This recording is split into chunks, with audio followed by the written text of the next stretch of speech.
You start with energy. You make plans. You promise yourself, this time will be different.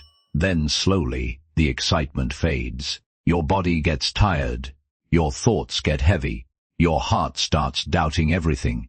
You wake up early but feel no fire inside. You work hard but see little change. You keep going but secretly wonder if it is even worth it anymore. Most people know this feeling. The sore hands, the shaking legs, the silent pressure sitting on your chest at night. My name is Kareem, and years ago I met a young man named Monu, who taught me what it really means to keep going when life gives you every reason to stop. Monu lived in a small village, surrounded by dusty roads and quiet fields, where the wind moved slowly through the tall grass. His house stood near a weak river that almost dried every summer. Every morning before sunrise, while the sky was still dark and cold, Monu woke up to the sound of his mother coughing in the next room.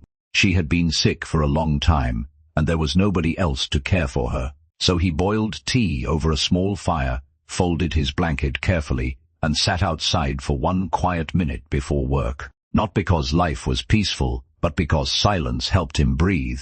Then he walked to a nearby factory where he carried heavy sacks from morning until evening. The work was brutal. His shoulders burned. His fingers cracked from lifting rough ropes all day. Some evenings his legs shook so badly he could barely walk home. But still, every night he returned carrying medicine and food for his mother, not because he was strong all the time, but because love kept pulling him forward when strength was gone. One afternoon, after hours beneath the burning heat, Monu dropped one of the sacks onto the ground and sat beside it breathing hard. Sweat rolled down his face. His arms felt numb. His chest rose and fell like he had been running for miles. He looked toward the empty road and whispered softly, "Why me?" For a long moment. Nothing answered him except the dry wind brushing against the trees nearby. Then an old man slowly walked over and sat beside him beneath a crooked tree. He said nothing at first. He only pointed toward a small bird, trying to build a nest on a weak branch above them. The wind kept knocking pieces away, but the bird returned again and again with more tiny sticks in its beak. The old man watched quietly before speaking. "The bird is tired too," he said. Monu looked up at the shaking branch. The old man smiled faintly. "But tired is not the same as finished." Silence filled the air again. Then came one final line, calm, simple, heavy with truth. "Don't stop when you're tired. Stop when you're done." After that the old man stood up and slowly disappeared down the dusty road without another word. Monu stayed there staring at the nest above him.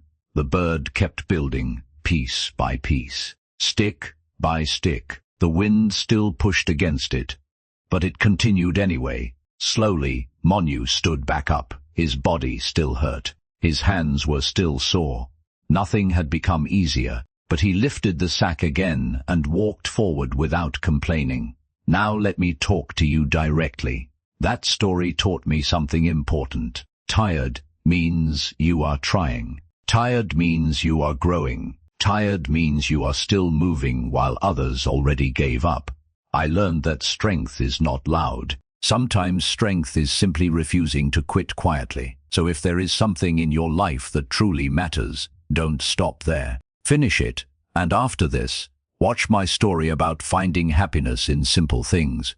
Because the people who survive hard times are often the ones who learn how to protect their peace while carrying their struggles.